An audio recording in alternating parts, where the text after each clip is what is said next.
Bismillah. Assalamualaikum warahmatullahi wabarakatuh. Innal hamdalillah nahmaduhu wa nasta'inuhu wa nastaghfiruh wa na'udzu billahi min shururi anfusina wa sayyiati a'malina. Man yahdihillahu fala mudilla lahu wa man yudlil fala hadiya lahu. Asyhadu an la ilaha illallah wahdahu la syarika lahu wa asyhadu anna Muhammadan abduhu wa rasuluh. Ya ayyuhalladzina amanu taqullaha haqqa tuqatih wa la tamutunna illa wa antum muslimun. Amma ba'd. Fatibidin rahimani wa rahimakumullah. Tidak lupa mari kita untuk senantiasa memuji dan bersyukur kepada Allah SWT atas segala nikmat dan karunia yang terus menerus Allah curahkan untuk kita semuanya.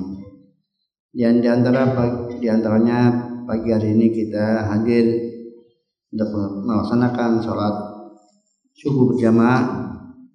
Selanjutnya kita melanjutkan kajian kita dalam kitab Al-Sunnah Al-Mansyurah Li'tiqadi At-Taifah An-Najiyah Al-Mansyurah karya Syekh Hafidz Al-Hakami rahimahullah. Dan kita sampai pada tema tentang karamah dan wali Allah Ta'ala, di mana tema inilah tema sebelum tema terakhir yang beliau sampaikan dalam risalah ini. Beliau sampaikan rahimahullah soalnya ma hukmu karamatil auliya. Apa hukum karamatil auliya? Karamah para wali maksudnya adalah mempercayainya atau keberadaannya. Maka beliau sampaikan al-jawab karamatul auliya haqqun wa huwa dhuhurul amri al-khariq ala aidihim la san'a lahum fihi walaki walam yakun bi tariqi tahdi. Beliau sampaikan karamah para wali itu benar adanya, dan yang dimaksud dengan karamah para wali itu adalah sesuatu yang luar biasa, yang ajaib, yang terjadi pada tangan-tangan para wali, bukan hasil usaha dari mereka, dan juga bukan dalam bentuk untuk tantangan. Bal yajrihullahu ala aydihim wa lam ya'lamu bihi. Bahkan itu sesuatu yang Allah perjalankan, Allah adakan pada tangan-tangan mereka meskipun mereka tidak menyadarinya.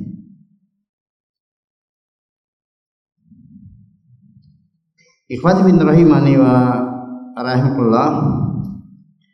Jadi beliau definisikan tentang karamah para wali yaitu sebuah suatu keajaiban, keluar biasaan yang terjadi pada seorang wali.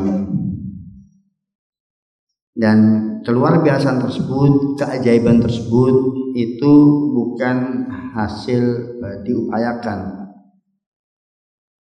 Tidak ada latihan tertentu atau mantra-mantra tertentu untuk kemudian terjadinya keluar biasa tersebut, dan juga tidak dalam bentuk tantangan seperti yang ada para nabi ketika ditantang untuk kemudian memunculkan mukjizat, maka Allah karuniakan kepada nabi mukjizat. Tetapi demikianlah Allah Ta'ala karuniakan kepadanya ke luar biasaan yang kadang mereka sendiri juga tidak menyadari, dan tidak juga bisa setiap waktu mau mengulanginya bisa mengulanginya, karena itu murni anugerah dari Allah SWT. Nah, lalu mu'alif sampaikan contoh-contohnya. Beliau sampaikan kaki soti ashabil kahfi. Ya, contohnya satu seperti kisah ashabul kahfi yang mereka lari membawa agamanya, lalu kemudian mereka masuk ke dalam gua dan Allah tidurkan di sana selama 309 tahun tanpa mengalami kematian bahkan kerusakan secara jasad mereka. Mereka tetap utuh, segar bugar meskipun tidur selama 309 tahun. Kemudian wa ashabis sakhrah, dan seperti juga wa ashabis sakhrah, yaitu 3 orang yang terperangkap dalam gua karena guanya tertutup batu. Yang kemudian mereka masing-masing berdoa kepada Allah Ta'ala untuk bisa keluar dari gua tersebut, karena mereka bertiga tidak bisa menggeser kondisi batu yang menutup gua, dan mereka tuh tidak bisa minta tolong kepada pihak yang di luar. Akhirnya mereka berdoa kepada Allah Ta'ala dengan bertawasul dengan amal soleh mereka masing-masing. Salah satunya bertawasul dengan berbaktinya kepada orang tuanya, kemudian yang salah satunya bertawasul dengan amanahnya dia mengembangkan harta milik pegawainya yang terlanjur pergi sebelum mengambil gajinya, sehingga kemudian berkembang bab menjadi kambing satu lembah, dan itu diambil semua pada akhirnya oleh pegawainya ketika sudah lama sekian tahun datang untuk meminta upah yang belum diambil dahulu. Kemudian yang ketiga adalah dengan bertawasul dengan afifnya, itu sikap menjaga kehormatannya, menjaga kemaluannya,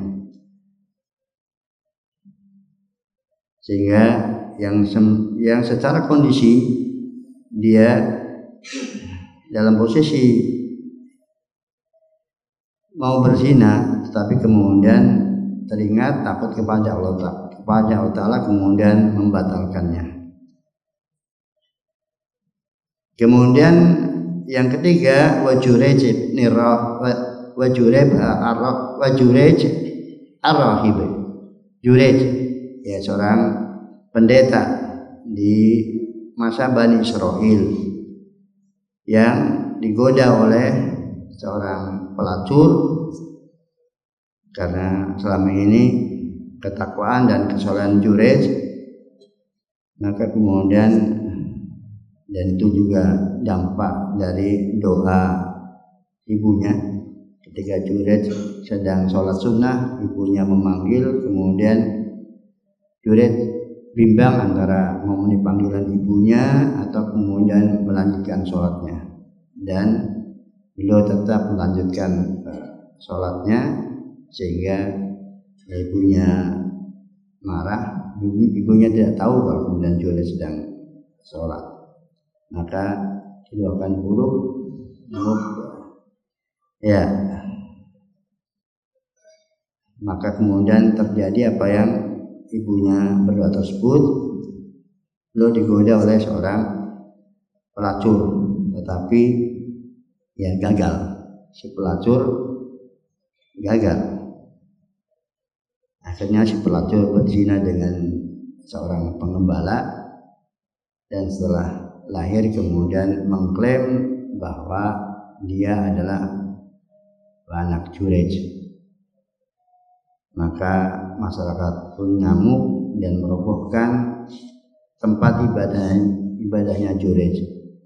Ketika ditanyakan apa permasalahannya, ya karena Jurej itu telah berzina dan korbannya telah melahirkan seorang anak. Maka Jurej meminta untuk agar dibawa orang yang mengaku dia berzina dengannya. Anaknya dibawa di hadapan Jurej. Lalu kemudian ya beliau sholat 2 rakaat minta pertolongan kepada Allah Ta'ala. Setelah itu kemudian ditepuklah perut si bayi anak tersebut. Kemudian ditanya siapa bapaknya. Maka bayi itu menjawab pengembala. Itu salah satu bayi dari Bani Israel yang bisa berbicara sementara masih bayi. Maka kemudian masyarakatnya menawarkan untuk membangunkan tempat ibadahnya dari emas. Namun Juraij menolaknya dan untuk tetap meminta dari tanah saja. Itu kisah karamah dari masa-masa dahulu sebelum diutusnya Nabi Muhammad Sallallahu Alaihi Wasallam. Lalu beliau sampaikan wa kulluha mu'jizatul anbiya wa kulluha mu'jizatul anbiya lil anbiya'i wa kulluha mu'jizatu li anbiyaihim. Dan itu semuanya lah merupakan mukjizat bagi nabi-nabi mereka, itu pada umat-umat terdahulu. Walihada kanat fi hadhil ummah aktsaru wa'dam li 'idami mu'jizati nabiyha wa karamati 'ala Allah azza wa jalla. Dan adalah pada umat ini maka lebih banyak dan lebih agung dibandingkan karamah-karamah pada masa terdahulu. Hal itu disebabkan karena keagungan mukjizat nabinya dan karamah Allah kepadanya sallallahu alaihi wasallam. Lalu beliau contohkan apa aja. Wa kama waqa'a li Abi Bakrin fi ayami riddah. Ya, seperti terjadi pada Abu Bakar As-Siddiq radhiyallahu anhu di hari-hari ketika kaum itu murtad kepada Allah Ta'ala sepeninggal Nabi Sallallahu Alaihi Wasallam.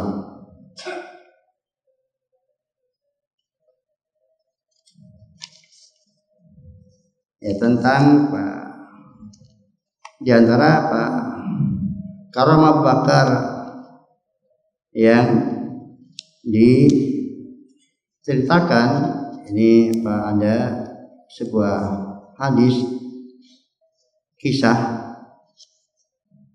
dari Abu Dzar, aku pergi untuk mencari Rasulullah di salah satu perkebunan Madinah. Ternyata Rasulullah sedang duduk, lalu Abu Dzar menghampirinya dan mengucapkan salam kepada Nabi sallallahu alaihi wasallam. Abu Dzar melanjutkan, ketika itu ada beberapa kerikil di depannya, lalu beliau mengambilnya. Ternyata kerikil itu bertasbih di tangannya. Kemudian beliau meletakkannya di tanah dan kerikil itu diam. Kemudian beliau mengambilnya lalu meletakkannya di tangan Abu Bakar. Ternyata kerikil itu bertasbih di tangannya Abu Bakar Siddiq radhiyallahu anhu. Ya.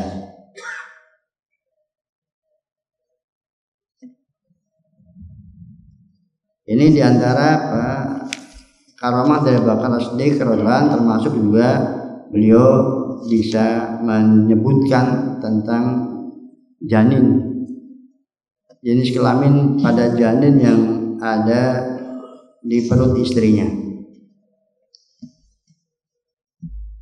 Selanjutnya beliau sampaikan dan juga artinya ketika Usama bin Zaid sebelum wafat Nabi SAW, kan Nabi menginstruksikan untuk kemudian mengirim pasukan Usama bin Zaid, dan keburu Nabi wafat, maka sempat terjadi kebimbangan di antara para sahabat. Maka ketika Abu Bakar Siddiq radhiyallahu anhu diangkat menjadi khalifah, maka beliau tetap untuk kemudian mengirim Usama bin Zaid. Dan keteguhan Abu Bakar Siddiq radhiyallahu yang sempat diprotes oleh para sahabat yang lainnya ketika itu membuahkan hasil. Satu sisi pasukan Usama bin Zaid mendapatkan kemenangan, sisi yang lainnya mereka kabilah-kabilah yang semula hendak murtad, maka banyak di antara mereka yang membatalkan diri untuk murtad. Dan sesungguhnya ikhwati bin rahimani wa rahimahullah, di antara bentuk karomah lah seseorang yang keteguhannya di dalam menjalankan atau tunduk dan patuh kepada Nabi kita Muhammad sallallahu alaihi wasallam di kondisi-kondisi gawat, di kondisi-kondisi genting. Kalau tidak karomah dari Allah Ta'ala, maka seseorang pasti dia menyimpang, tersesat dan melanggar dari syariat Allah Ta'ala. Selanjutnya, contoh yang lainnya dari kalangan para sahabat Nabi sallallahu alaihi wasallam, setelah Abu Bakar bersampaikan wakan nidayu Umar di Sariyah, dan seperti panggilan Umar kepada Sariyah. Ketika itu Umar bin Khattab mengirim pasukan ke Syam. Beliau tidak berangkat sendiri dan beliau di Madinah. Ketika khutbah Jumat, maka tiba-tiba beliau teriak, ya Sariyah al-Jabal, ya Sariyah al-Jabal. Maka Sariyah yang ada di Syam mendengar, dan seluruh pasukan Sariyah radhiyallahu itu mendengar instruksi Umar bin Khattab tersebut. Maka mereka kemudian menempelkan tubuh-tubuh mereka ke gunung sesuai dengan instruksi Umar bin Khattab, sehingga kemudian mereka selamat dari musuh mereka balik. Allah berikan pertolongan kepada mereka. Nah, itu suara Umar dari Madinah itu sampai ketika itu pasukan ke Persia, ya, mau memerangi Persia. Sampai suara Umar bin Khattab kepada mereka. Maka bersampaikan wa kandai Umar li Sariyah wa huwa alal mimbar fa balaghahu wa huwa bisyam. Kemudian wa kakitabati ila anil Misr fajara, dan juga seperti surat yang dikirim oleh Umar ibn Khattab radhiyallahu ke Nil, sungai Nil di Mesir, maka mengalirlah sungai tersebut. Jadi dikatakan bahwa sungai Nil itu dulu kebiasaannya kalau kemudian setiap tahunnya ada tumbal seorang gadis, baru kemudian dia mengalir gitu. Nah, ketika itu disampaikan kepada Umar bin Khattab maka beliau menulis surat untuk sungai Nil. Ya, kalau kemudian dia mengalirnya karena Umar, maka aku nggak butuh. Tapi kalau mengalirnya karena Allah SWT, maka mengalirlah sungai Nil tersebut. Lebih dari bagus dari yang sebelum-sebelumnya. Itu kisah Umar bin Khattab menulis surat untuk sungai Nil. Kemudian wa kafaili al-Ala ibni al-Hadrami in qada biha al-bahra fi ghusl al-bahrain. Contoh yang lainnya, yang ketiga atau yang keempat dari contoh-contoh para sahabat Nabi sallallahu alaihi wasallam adalah tentang al-Ala ibnu al-Hadrami. Itu ketika dia dan pasukannya yang sejumlah 40 ribuan personil itu menyeberangi laut ketika perang Bahrain. Jadi diceritakan bahwa mereka melakukan perjalanan yang jauh sampai kemudian ya mereka kehausan dan tidak jelas kapan sampainya. Mereka nggak tahu harus sampai kapan. Maka tiba-tiba ada awan. Nah kemudian awan itu kemudian ya mereka tidak sadari, tahu-tahu sudah di pinggiran laut. Mereka cari-cari, tidak ada safinah, tidak ada perahu. Ya, sebelumnya tadi ketika mereka jadi Al-Ala Ibnu Al-Hadram itu berdoa kepada Allah Ta'ala dengan memanggil beberapa Asmaul Husna, Ya Halim, Ya Alim, untuk kemudian segera memberikan petunjuk menyelesaikan perjalanan. Maka kemudian tadi tiba-tiba muncul awan di atas, lalu kemudian mereka bisa kemudian cepat tahu-tahu sudah sampai di pinggir laut. Nah ketika sampai di pinggir laut mencari kapal juga nggak nemu. Akhirnya berdoa lagi kepada Allah Ta'ala dengan memanggil beberapa Asmaul Husna, lalu meminta untuk kemudian diseberangkan. Maka kemudian mengatakan Bismillah, menyeberanglah kepada kendaraannya. Maka mereka kemudian menyeberangi dan kuda-kuda mereka atau tunggangan mereka berjalan di atas air. Dan diceritakan Abu Hurairah radhiyallahu anhu, karena beliaulah yang menyertainya pada waktu itu tidak ada yang basah sama sekali, hatta kukunya pun nggak basah. Jadi kaki-kaki pasukan yang bersama Ala Ibnu Al-Hadrami tersebut. Nah, kemudian beliau tinggal selama 1 tahun dan setelah itu wafat karena sakit radhiyallahu anhu. Kemudian yang berikutnya waka sholati Abi Muslim Al-Khawlani finnar alati aqadaha lahu Al-Aswad Al-Anasi. Dan contoh yang lainnya adalah seperti sholatnya Abu Muslim Al-Khawlani di api yang dinyalakan oleh Al-Aswad Al-Anasi. Al-Aswad Al-Anasi ini salah seorang yang mengaku sebagai nabi.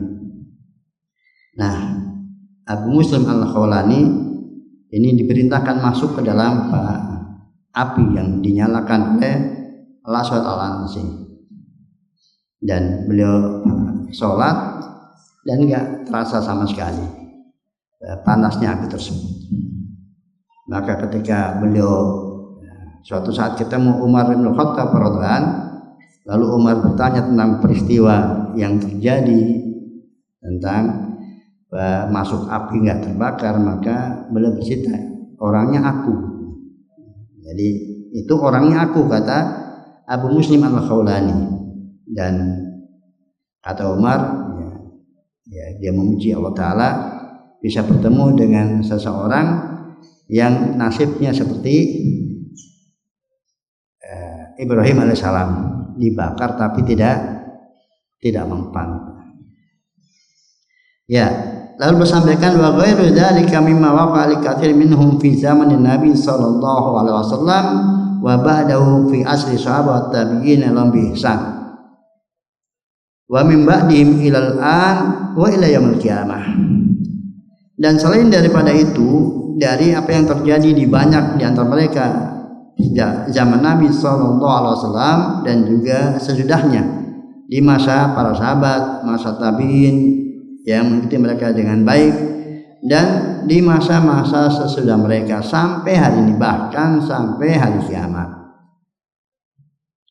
Dan sampai hari kiamat itu ketika di masa Dajjal, ya, di antara karamah yang terjadi pada waktu itu adalah terjadi pada seorang hamba dari hamba Allah yang beriman, yang dia bertemu dengan Dajjal, lalu kemudian disuruh beriman kepada Dajjal dan dia tidak mau, lalu kemudian dibelah jadi dua oleh Dajjal, lalu kemudian dihidupkan lagi, disambung lagi dan hidup. Maka setelah itu dia diminta untuk beriman kepada Dajjal, tapi dia mau. Ini seorang pemuda. Maka ketika Dajjal hendak kemudian memotongnya kembali, tidak bisa. Dia tidak bisa melakukan apa yang bisa dilakukan pada kali pertamanya. Maka kemudian dia dilempar ke api yang hakikatnya adalah air.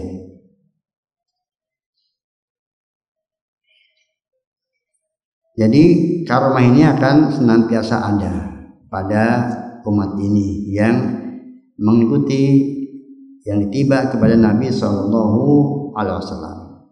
Maka bersampaikan, wa kulluha fil haqiqah mu'jizatun lin nabiyina Sallallahu Alaihi Wasallam li'annahum innama nalu dzalika bimutabati. Itu semuanya adalah hakiki, betul-betul terjadi, real ya, bukan hoax, bukan dongeng. Dan itu hakikatnya adalah merupakan mukjizat dari Nabi, mukjizat untuk Nabi kita Muhammad SAW, karena sesungguhnya mereka bisa memperoleh anugerah karomah tersebut itu disebabkan karena ittiba mereka. Fa inna ittafaqa syai'un minal khariq li ghairi muttabi'in Nabi sallallahu alaihi wasallam fa hiya fitnah wa sa'wadah la karamah. Dan apabila secara kebetulan kemudian terjadi sama, jadi apabila kebetulan ada persamaan dari sisi keajaiban, keluar biasaan yang itu muncul terjadi pada selain dari orang yang ditiba kepada Nabi sallallahu alaihi wasallam, maka itu fitnah. Itu sihir, bukan karomah ya, tetapi disilakan dengan ahwal syaitonia, kondisi yang bersumber dari setan, yang merupakan tipu daya setan, bantuan setan. Maka beliau sampaikan, walaysa man ittafaqatu min awliya'ir rahman bal min awliya'i syaitan wal yadulillah. Bahkan jadi itu bukan sesuatu yang disepakati bahwasanya dia adalah merupakan wali ar-Rahman, tetapi itu ada dari syaitan wal iyadillah. Ya, ikhwati fiddin rahimani wa rahimakumullah, terkait dengan karamatul auliya, maka ya, jadi perlu diketahui bahwa keajaiban itu secara umum atau keluar biasaan, yang kesaktian atau jenisnya yang terjadi pada seorang hamba itu terbagi tiga. Yang pertama adalah yang disebut dengan mukjizat atau burhan atau ayat, itu yang terjadi pada seorang nabi, keajaiban keluar biasaan yang terjadi pada seorang nabi. Maka itu pasti dibarengi dengan klaim kenabian dan berwujud tantangan. Artinya ada tahadi untuk kemudian ya menandingi dan jenisnya. Jadi dua itu dibarengi dengan klaim kenabian bahwa dirinya seorang nabi, seorang utusan Allah Ta'ala, lalu kemudian itu sebagai tantangan, sebagai pembuktian kalau dia seorang nabi. Kalau nggak percaya silakan aja. Anda tantang, kalian tantang, tandingi keajaiban tersebut, maka pasti tidak akan bisa yang menandinginya dari tantangan tersebut. Itu mukjizat namanya, atau ayat atau burhan atau bayinat, itu nama yang syar'i. Adapun mukjizat itu nama dari ahlul bidah yang pertama kali menamai ayatul amjad dengan mukjizat. Al-Quran dan hadis nggak pernah menamainya dengan mukjizat. Tapi ketika kemudian itu sudah dipakai oleh kaum muslimin dan secara umum tidak bermakna negatif, maka tidak mengapa Ahlussunnah pun memakai istilah tersebut. Kemudian yang kedua yang disebut dengan karomatul aulia, al-karomah, yaitu yang terjadi pada seorang wali, dan akan dijelaskan siapa wali Allah pada pertanyaan berikutnya. Nah, maka ini tidak dibarengi dengan tantangan, tidak dibarengi dengan klaim, tidak menyatakan diri sebagai wali min auliyaillah. Ini karomatul aulia. Kemudian yang ketiga yang disebut dengan ahwal syaitaniyah, itu kondisi yang bersumber syaitan. Ini adalah keajaiban yang keluar dari yang tidak ittiba kepada Nabi SAW, dari para al-bid'ah atau orang kafir, orang musyrik, dan dengan sebab bantuan syaitan.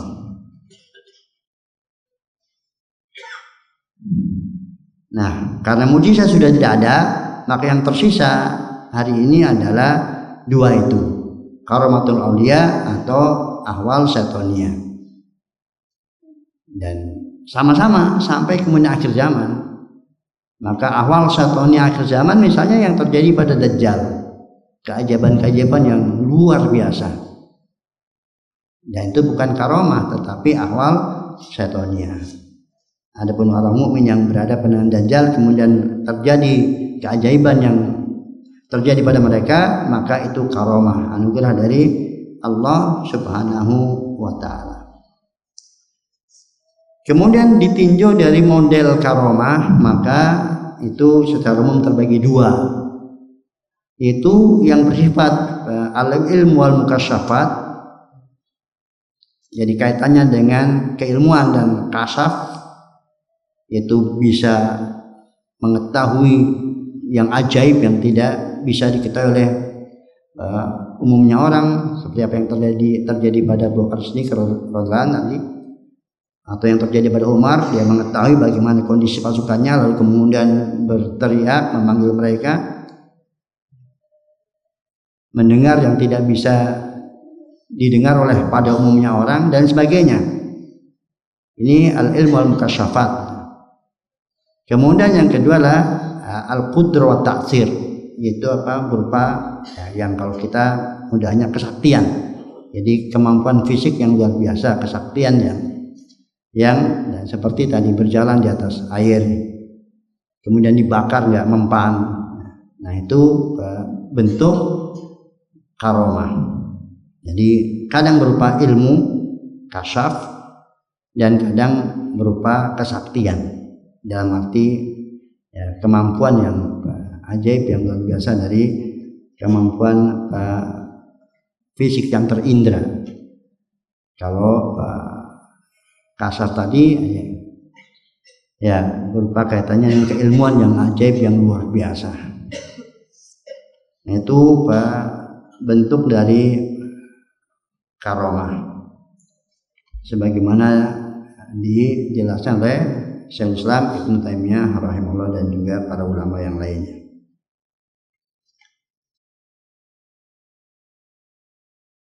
Maka kitab yang sangat bagus tentang hal ini, dan saya pernah baca layarnya ya di Majmu'ul Rahman, kalau nggak salah daurah kitab Al-Farqu Baina Auliya Rahman wa Auliyatus Syaitan, Auliya Syaitan wa Auliya Rahman. Di mana ya? Saya pernah, bukan di sini atau di Binbas ya? Hah? Iya, Syarif. Di mana? Di sini kan? Ya betul. Ya. Ya. Itu termasuk kitab yang paling bagus ya, yang menjelaskan tentang masalah karomah, baik perbedaannya antara karomah dari wali-wali Karena di situ dijelaskan tentang perbedaan wali Allah Ta'ala dan wali asyaitan. Maka soal yang berikutnya yaitu qala mu'allif rahimahullah, man hum awliyaullah, siapa mereka yang dimaksud dengan wali Allah Ta'ala? Al-jawab kullu man amana billahi wattaqahu wattaba ridwanahu wattaba rasulahu sallallahu alaihi wasallam. Beliau jelaskan bahwa yang dimaksud dengan wali Allah Ta'ala adalah setiap orang yang beriman kepada Allah lagi bertakwa serta mengikuti keridhaan Allah Ta'ala dan mengikuti ittiba kepada Rasulnya sallallahu alaihi wasallam. Beliau sampaikan qala ta'ala ala inna awliya Allahi la khaufun 'alaihim wa la hum yahzanun. Allah berfirman dalam surat Yunus 62, ketahuilah bahwasanya sesungguhnya wali-wali Allah Ta'ala maka mereka tidak ada rasa takut atas mereka dan juga mereka tidak bersedih. Summa bayyanahum faqal alladzina amanu wa kanu yattaqun. Kemudian Allah jelaskan siapa yang dimaksud dengan mereka, itu orang-orang yang beriman dan mereka kondisinya bertakwa kepada Allah Ta'ala. Jadi jelas dari ayat tersebut ada dua persyaratan untuk seseorang mendapatkan predikat wali dan diangkat menjadi wali Allah Ta'ala oleh Allah Ta'ala dan bersatu sebagai wali Allah Ta'ala adalah iman dan takwa. Itu iman dan takwa, berarti dia pasti seorang muwahhid, pasti orang beriman dan yang bertakwa, yaitu yang menjalankan perintah Allah Ta'ala dan menjauhi larangannya. Selanjutnya waqala ta'ala Allahu waliyul ladzina amanu yukhriju minadh dhulumati ilan nur wal ladzina kafaru awliya'uhum at-taghutu yukhrijunahum minan nuri ilan dhulumat. Allah adalah wali, pelindung bagi orang beriman, mengeluarkan mereka dari kegelapan kepada cahaya. Adapun orang-orang kafir, ya, penolong mereka adalah taghut, itu syaitan yang mengeluarkan mereka dari cahaya kepada kegelapan. Selanjutnya waqala ta'ala innama waliyakumullah wa rasuluhu walladzina amanu alladzina yuqimuna sholata wa yu'tuna zakata wa hum raki'un. Wa may yattaqillaha wa rasulahu walladzina amanu fa inna hizballahi humul ghalibun.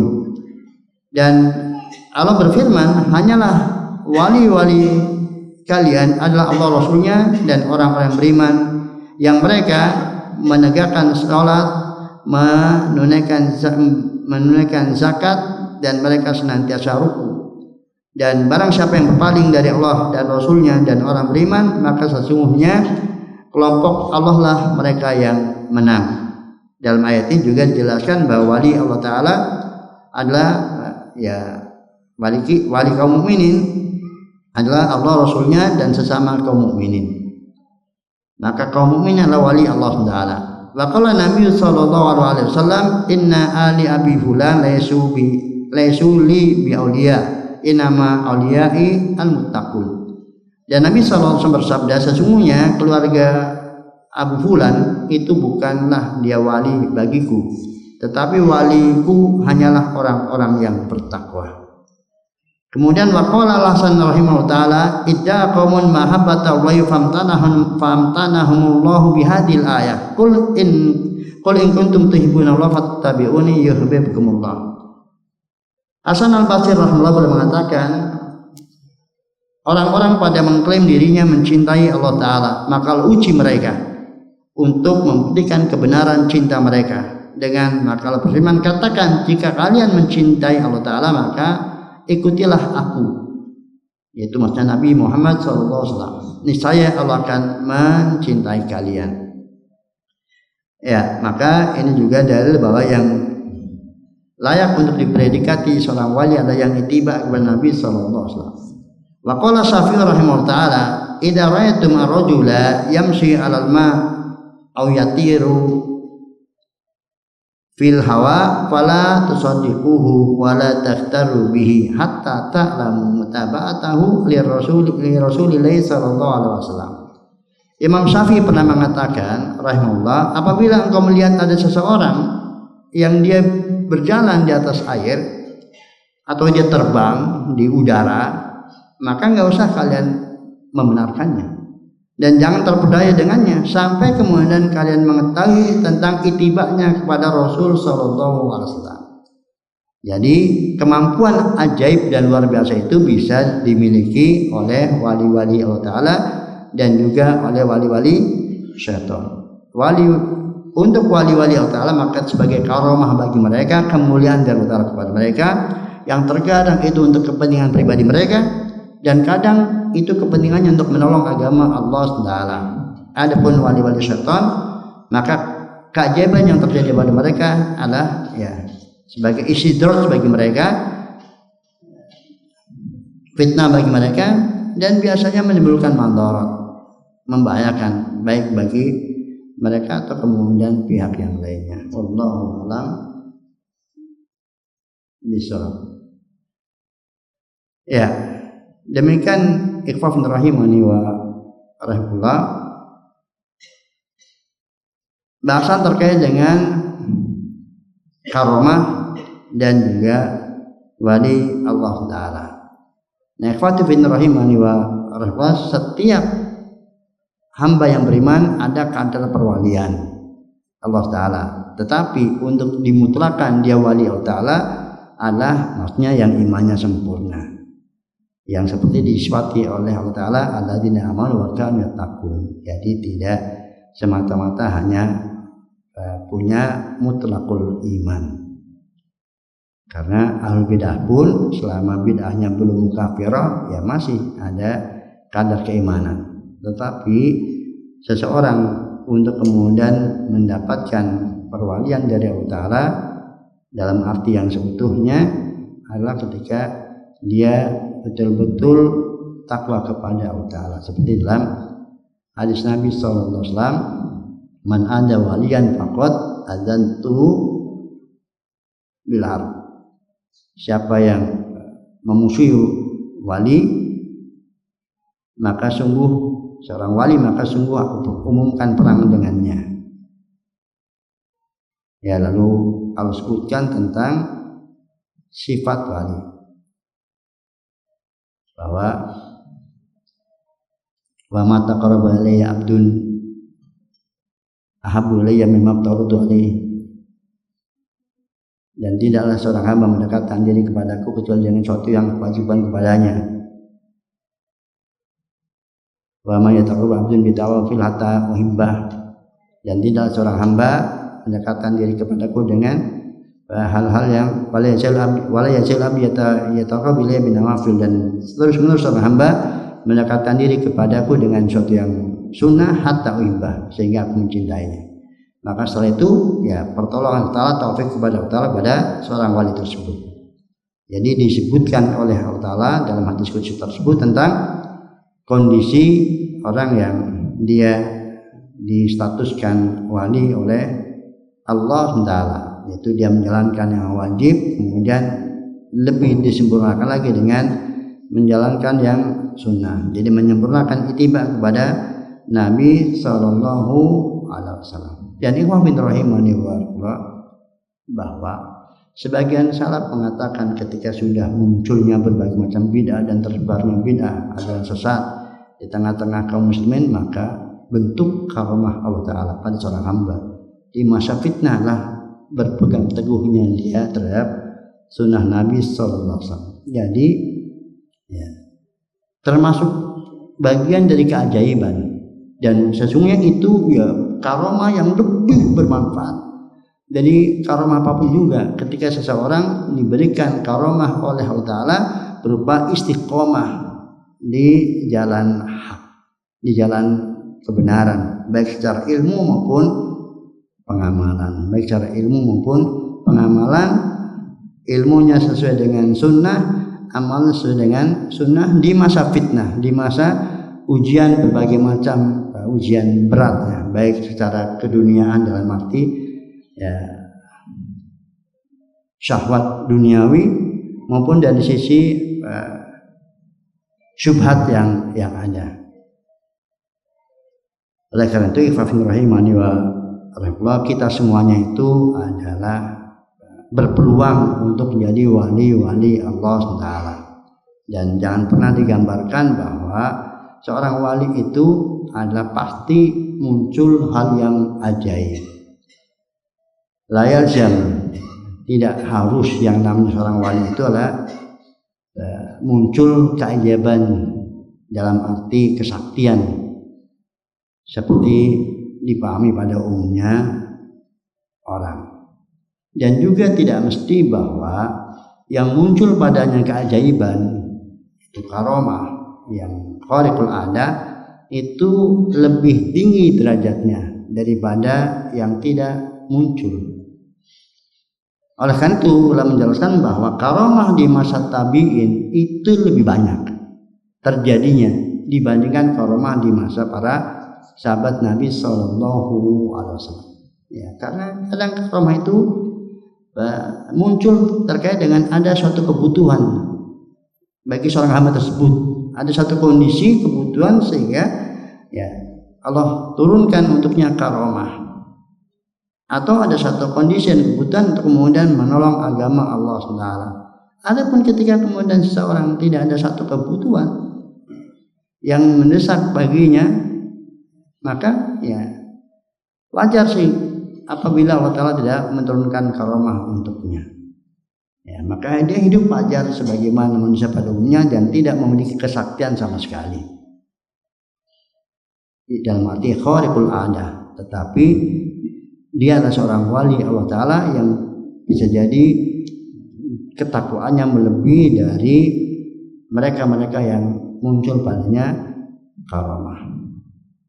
Nah, maka banyak hal tentunya yang bisa dibicarakan terkait dengan antara karomah dengan wali dan juga karomah. Yang jelas kalau kemudian seseorang itu ya, bercerita yang kemudian mengesankan bahwasanya dirinya adalah seorang wali, itu berbahaya.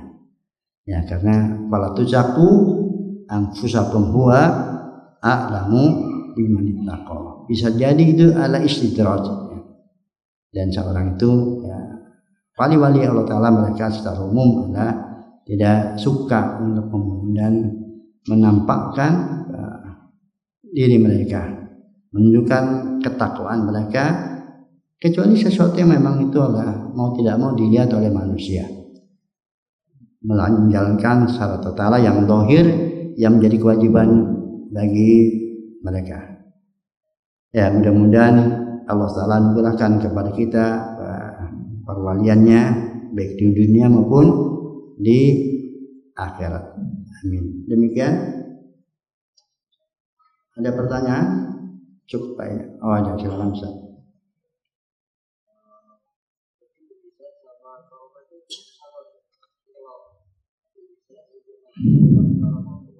Ya, sama-sama khariqul adah ya. Dia sama-sama khariqul adah. Keajaiban luar biasa. Tapi secara umum ya, keajaiban mukjizat itu lebih dari keajaiban karomah. Tetapi sama-sama jenisnya. Sama-sama jenisnya adalah berupa keajaiban. Yang mungkin kalau kemudian tanpa diketahui si fulan dan si alannya, ya mirip-mirip, hampir sama. Karena secara bentuknya sama, hal-hal yang ajaib. Hanya bedanya tadi dibarengi dengan klaim kenabian dan lebih bersih juga kaitannya dengan tantangan bagi orang-orang kafir, orang musyrik yang itu tidak ada pada karomah. Wallahu a'lam. Nah, ada yang lain? Silakan. Ya. Oh ya, kemarin Pak saya sudah sampaikan ke Ustaz Pak Saiful, insya Allah kita akan mengkaji kitabnya Pak Syekh Muhammad bin Pak Abdul Wahab juga, itu Syarah Ushul Iman. Syarah Ushul Iman karya Syekh Muhammad bin Abdul Wahab rahimahullah. Ya, kita lebih mundur secara masa ulamanya. Dan Ya, berarti terkait dengan iman kepada Allah sampai iman kepada takdir, bagaimana pokok-pokok akidah Ahlussunnah wal Jamaah. Jadi mungkin akan banyak pengulangan karena tidak ya selama itu terkait dengan tema tauhid, tema akidah, tema iman, maka kita butuh untuk kemudian mengulang karena itulah yang menjadi dasar pijakan agama kita yang tidak boleh lepas dari kita sesaat pun, karena itu mengikuti kehidupan kita kemanapun kita pergi. Maka kita sangat terkait dengan apa yang kita yakini, yang kita simpan dalam hati kita terkait dengan keyakinan atau akidah. Dan jangan pernah kita merasa sudah tuntas, sudah tamat. Kita tahu bahwa doa yang termasuk paling sering dipanjatkan oleh Nabi sallallahu alaihi wasallam, ya muqallibal qulub tsabbit qalbi ala dini. Nabi Ibrahim alaihissalam beliau tidak pernah merasa aman dari terjerumus dalam penyembahan berhala, sehingga diceritakan oleh Allah Taala, "Man qala Ibrahim rabbi ja'al hadzal balada amina waj'alni wa baniya ana minal asnam rabbi innahunna adnana katsiran minan nas." Maka doanya orang-orang yang rasyih fil ilmi wa rasuluna fil ilmi yaquluna amana bihi kullu min indi rabbina rabbana la tuzigh qulubana ba'da idh hadaytana wa hab lana min ladunka rahmah innaka antal wahhab. Itu kita jelaskan sifat ar-rasikhuna fil ilmi. Jadi orang semakin dalam ilmunya bukan semakin pede, semakin dia merasa aman. Tetapi mereka mengatakan Rabbana la tuzigh qulubana, ya Rabb kami jangan kau sesatkan kami setelah engkau berikan hidayah kepada kami. Ya Rabb kami sesungguhnya engkaulah zat yang maha ampunilah kami, sesungguhnya zat yang maha pemberi. Wallahu a'lam bishawab. Demikian, subhanakallahumma wa bihamdika asyhadu an la ilaha illa anta astaghfiruka wa atubu ilaik. Assalamualaikum warahmatullahi wabarakatuh.